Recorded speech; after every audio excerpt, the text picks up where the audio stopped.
are we? And there are a lot of people who admit, even if they've been in the workforce for a number of years, that they're really not sure who they are anymore. It's as though they feel like they're ready to do something new, but they're not really clear what that would look like. And they admit too that they don't know their strengths. And that's a core part of your identity. When you think about your identity, it's important too to be sure that you're not clinging to old identities that might not be serving you well. And I know that I was a master of that. I had worked as an executive in a corporate career for many years. And then when I decided to start my own business, I had to take on a little different kind of identity. And it was really hard for me to let go of my old business cards.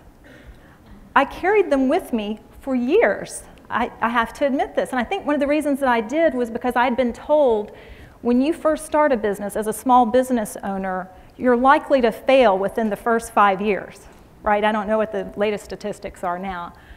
But I knew that. I think psychologically, it just made me feel better to hold on to my old business cards. I guess somebody would come up to me and say, Gayle, did you really work at that $400 billion company? And I could say, well, yes, I did. I have my business card, and I can prove that to you.